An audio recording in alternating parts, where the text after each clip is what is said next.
Aerosmith, that is Sweet Emotion. Muskegon's 100.9.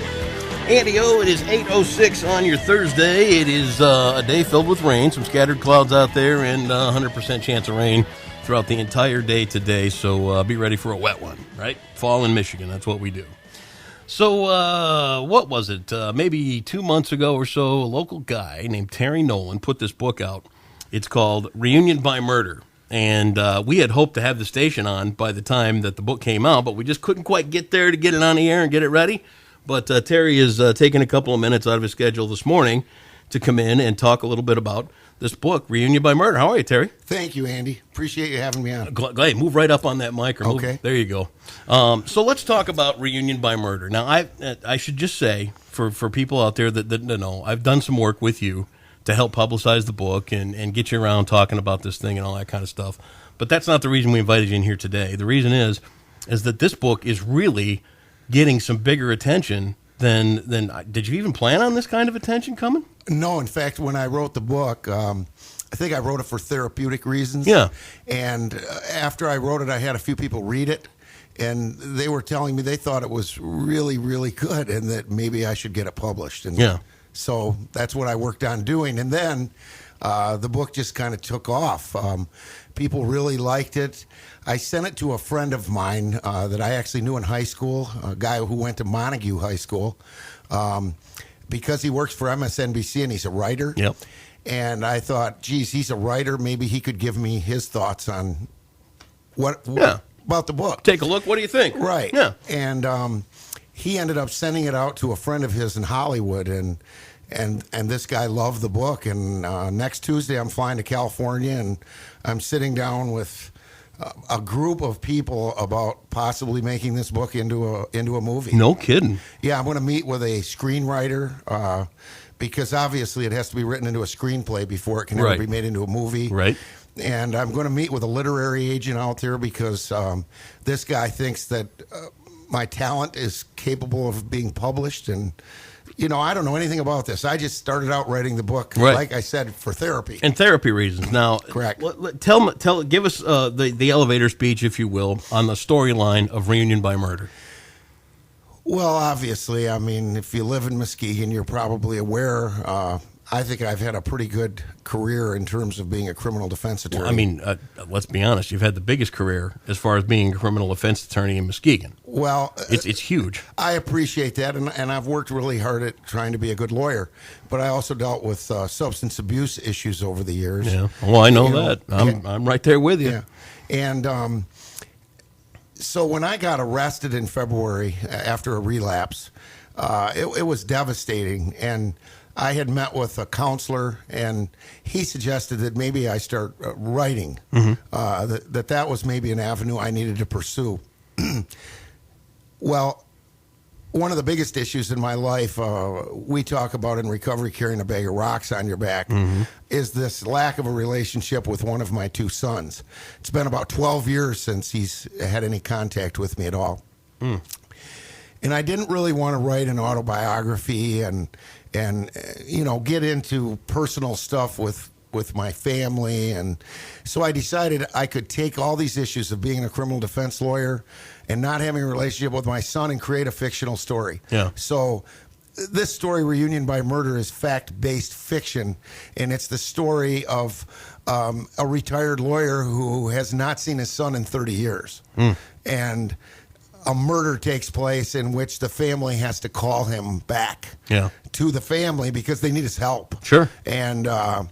And then all the family machinations that go on once he gets back to Muskegon. He's retired out in Arizona playing golf. Yeah, nice town. Yeah. Arizona, I like it out there. It's nice. And he hasn't practiced law in 7 years. Really?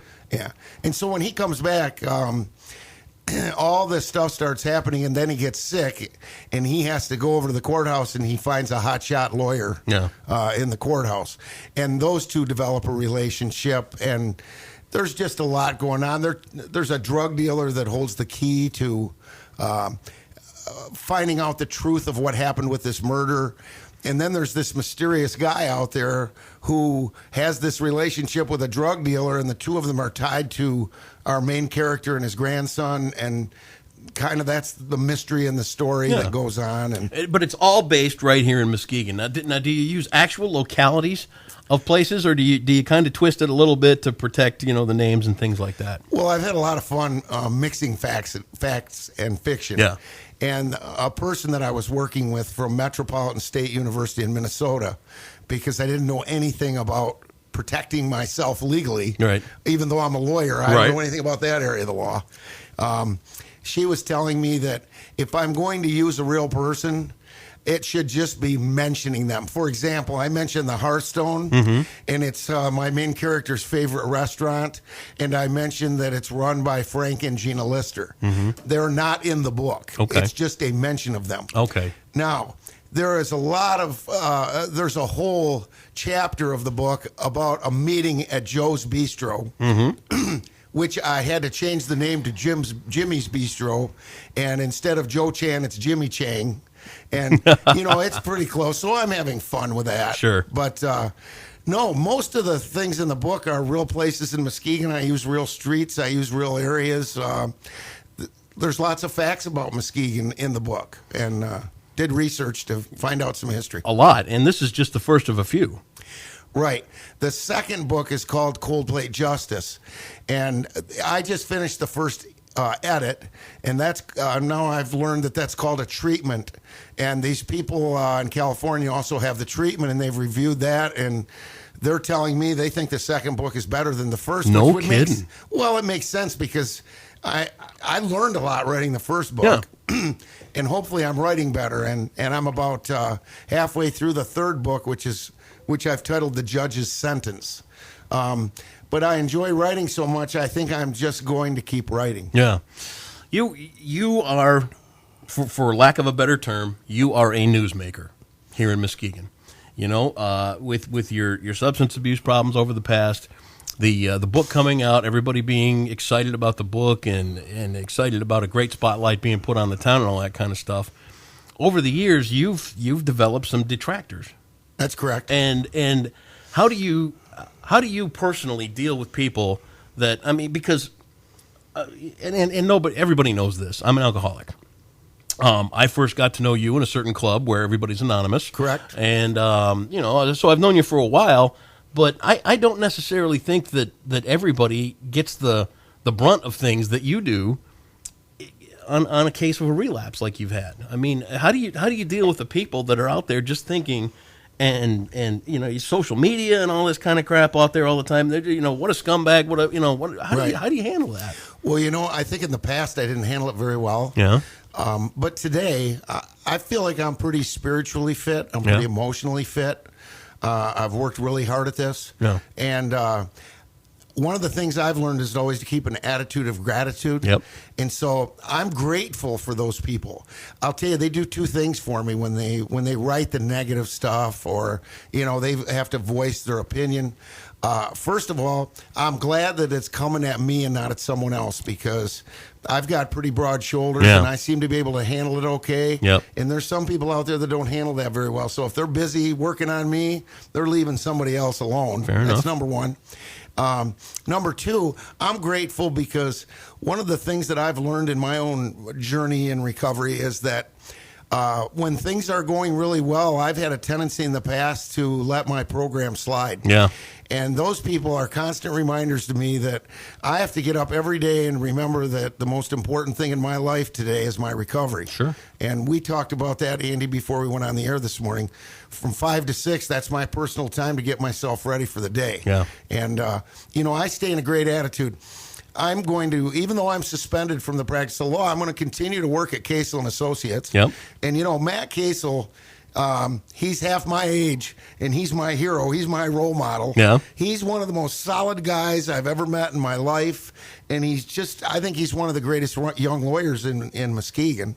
And, to be able to go in there and work with him every day, and Barb Deaton, I still say she's maybe the best legal secretary in Muskegon, if not West Michigan.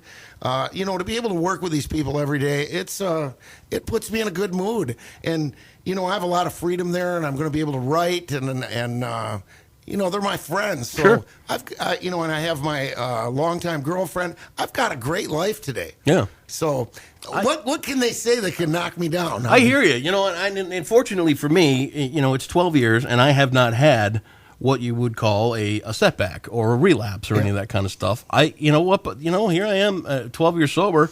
There are days at the end of the day where I walk down the liquor aisle and I see a bottle of 7 and I go, boy, I'd just throw the cap out on that tonight, wouldn't I? But you learn, and I applaud you for keeping coming back to maintain your sobriety and your health. And slips happen. It just seems like that when it does for you, because you're who you are, right? It's such a big deal. Well, I have to be grateful too, because as you and I are aware, and maybe the public doesn't pay attention, there's people dying every day from alcoholism and drug addiction, and the program that I'm involved in has kept me alive. It's kept me going. It's kept me sane. So even though I've had a few fall downs, I'm a huge proponent of recovery, and I have tried to utilize my position as a lawyer to help as many people as I can. One of the things we learn in recovery is the way to live a good life is to reach out and try to help others the best we can, and I've just really tried to do that to the best of my ability. Yeah. I fail at times, but I keep trying. That's all you can do. Yeah. That's all you can do. Now, you've got an appearance coming up tonight for Reunion by Murder. It's a question and answer type thing. Tell us a little bit about the event.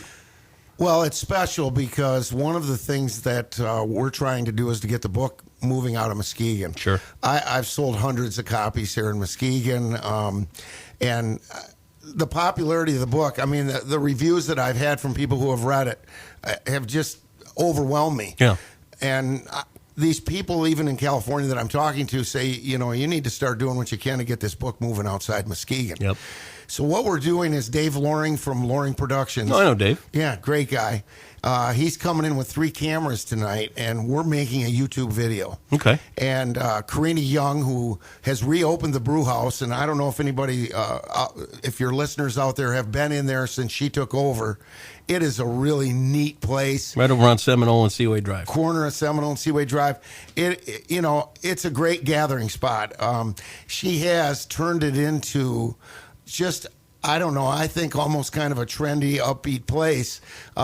They now have coffee on one side and they have brew on the other. Hey, there you go. So the one thing some people don't understand when you're in recovery, it doesn't mean that you're anti-drinking or you're, there are lots of people who can drink socially. I'm not one of them. Right, but, that makes me too. I can't take any substances socially. Right. I'm not capable of that. You go through these periods in your recovery. But at any rate, so tonight I'm going to give just a brief talk, maybe 10, 15 minutes. In fact, you've agreed to introduce me, Andy. I'll be there. Yep. I appreciate that. You've been with me since the ground floor of this project, and you've really helped me a lot. And I really want to say that I appreciate that. So anyway, and then I'm going to open the floor to questions, and I want to say I'm willing to take any question that comes. Okay. There is no question that I'm afraid of taking, and so hopefully it'll be interesting. And the idea behind it is then Dave Loring will sit down with me and we'll edit this thing, and hopefully we'll have a good little product that we plan on putting on YouTube. Awesome. Try to get the book out of Muskegon, and look, the good news for the town is if this were to be turned into a movie someday. Yep. And that's a long way away. That's a long project. All these books take place in Muskegon. Yep. Could lead to other things, could be really good for the town. And I can tell you the books all have really positive messages. Awesome. Yeah. So it's 7:00 tonight at the Brew House over at the corner of Seminole and Seaway. You'll be giving a talk, and if people don't have the book, are you going to have it there? Well, I'm going to have books for sale, and I'm willing to sign books. If you have a book, if you've read the story, you can come and ask questions about the book. If you haven't read the story, you can come and ask questions about anything you want. Perfect. We're also going to be giving away a couple of Reunion by Murder T-shirts that we had made. Oh, fun. And a couple of books we're going to give away in a drawing. And then the grand prize of the night, this third book that I'm writing, if your name gets picked and you're willing to do it, we make you a character in the third book, so your name is memorialized in the story. Fun. Terry Nolan, good to see you, man. Thank you, Andy. I wish you well on all the stuff down the line, and we don't want to turn this into an AA meeting here on the air or anything like that, but I'm always there. Thank you, If you sir. ever feel like you're having one of those slips again, give me a holler. Thanks, Andy. And I'll do have the a great same to day. you. All right, Terry Nolan, everybody. Thanks for stopping in. And it's tonight, 7 o'clock, Reunion by Murder at the Brew House. Outfield, Muskegon's 100.9.